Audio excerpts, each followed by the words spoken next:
চলো আমি রুমা চলে এসেছি। আজকে বানাবো হচ্ছে গিয়ে কলা পাতাতে চিংড়ি।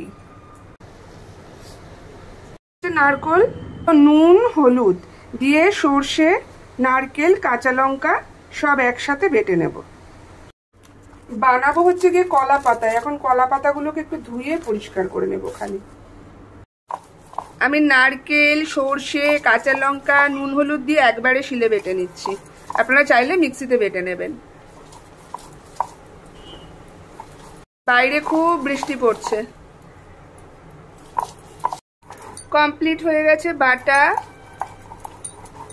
এবার আমি কলা পাতা ধুয়ে রেখেছি, কলা পাতায় দিয়ে টিফিন বক্সে বসিয়ে দেব ভাপা। প্রথমে আমি একটা টিফিন বক্সের মধ্যে কলা পাতাটাকে বসিয়ে দেব। এবার আমি দেব হচ্ছে চিংড়িগুলো,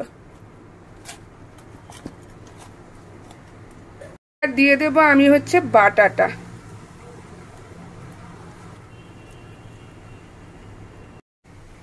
এবার দেব আমি এর মধ্যে কাঁচা সর্ষের তেল। আমি ভালো করে জাস্ট মেখে নেব।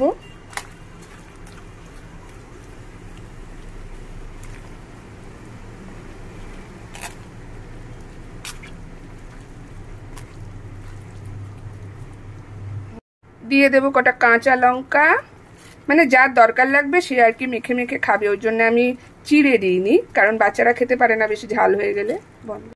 বার করে দিয়ে তারপর ঢেকে দেব। তাহলে না বন্ধ হয়ে গেলে অনেক সময় কি হয়, ভাপা করতে গেলে গরমে না সেটে যায় আর খুলতে চায় না টিফিন বক্স। যদি কলা পাতাটা থাকে তাহলে খুলে যায় ইজিলি আর কি। মোমোপটের মধ্যে আমি জল দিয়ে দিয়েছি ভাপা বসাবার জন্য। এরপর আমি উপরে দিয়ে দেব পাত্রটা,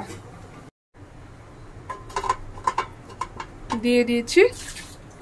এবার আমি টিফিন বক্সটাকে বসিয়ে দেব।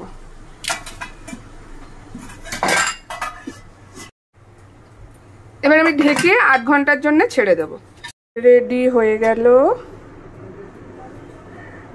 ভাপা চিংড়ি নারকেল দিয়ে। রেডি।